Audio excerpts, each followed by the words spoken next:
Friends, నేను night rice పెడతా అన్నా, లేదు లేదు నాకు దోశలే కావాలన్నాడు. ఇప్పటికిప్పుడు దోశల పిండి ఎక్కడి నుంచి వస్తుంది అంటే ఈ చపాతీ పిండి ఉంది కదా అని చెప్తే సరే అని చపాతీ పిండి అయితే మంచిగా దోశల పిండి లాగైతే కలిపి చపాతీ పిండితో దోశలు మంచిగా వస్తాయి. వాటర్ కలుపుకోవాలి జారుగా, కొంచెం ఉప్పు వేసుకొని. ఎక్కువ ఇంగ్రీడియంట్స్ కూడా అవసరం లేదు, చపాతీ పిండి, నీళ్లు, ఉప్పు ఉంటే చాలన్నమాట. నేనైతే కలపడానికి కొంచెం కష్టపడుతున్నా, ఎందుకంటే అది గడ్డలు కట్టేస్తుంది. తొందరగా కలిపేసేయాలి ఫాస్ట్ గా. ముద్దలంతా ఇట్లా స్మాష్ చేసేసి మంచిగా మెత్తగా కలుపుకోవాలన్నమాట. ఎంత జారుగా కలుపుకుంటే అంత మంచిగా వస్తుంది. మీరు ఎప్పుడైనా ట్రై చేస్తున్నారా? కమెంట్ చేయండి. ట్రై చేయకపోతే ఒకసారి ట్రై చేయండి, నిజంగా బాగుంటాయి టేస్ట్. కష్టపడి పిండి కలిపినావు కదా, నేను వేస్తలే దోశ అని చెప్పేసి ఇంకా మా ఆయన అయితే రంగంలోకి దిగేసిండు. ఇంకా పెట్టి ఆయిల్ కూడా పెట్టేసిండు. కానీ ఎంత నెమ్మదిగా చేస్తాడంటే, నేను ఇది ఫాస్ట్ ఫార్వర్డ్ లాగా పెట్టినా కాబట్టి తెలుస్తలేదు, కానీ మెల్లగా రుద్దుతున్నాడు అనమాట. ఇంకా దోశలు అయితే వేసేస్తుండు. ఫస్ట్ లావుగా వేసినాడు 3 స్పూన్స్. అసలు ఒక్క స్పూన్ వేసి ఇట్లా మంచిగా అంటే సన్నంగా మంచిగా ఉంటాయి టేస్ట్. లావుగా వేసుకుంటే బాగుండదు. వేసిన దోశ కదా అతుక్కొని పోతుంది అని చెప్పేసి లావుగా వేసిన అని చెప్పినాను అనమాట.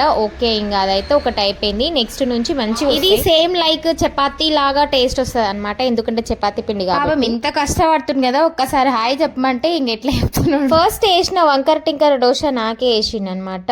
ఇంకా దాంట్లో అయితే నేను టమాటా చారు వేసుకున్నా, పొద్దుగల చేసి. టేస్ట్ ఎట్లుంటుందో అనుకున్నా టమాటా చారుకి దోశకి, కానీ టేస్ట్ అయితే సూపర్ అయిందనమాట, నిజంగా బాగుంది. ఇంకా మా ఆయన తినేస్తున్నాడు నాకంటే ఫస్ట్. మీరు కూడా ఒకసారి ట్రై చేయండి, ఎట్లా వచ్చిందో కమెంట్ చేయడం మర్చిపోకండి. చాలా సింపుల్, అప్పటికప్పుడు వేసుకొని తినేసేయచ్చు అనమాట. టమాటా చారు చపాతీ దోశ అనమాట. అన్నట్టు గేమ్ చేంజర్ మూవీ రిలీజ్ కదా, ఎంత మంది చూసినారు కమెంట్ చేయండి. నేను కూడా చూసిన అనమాట. సినిమా అయితే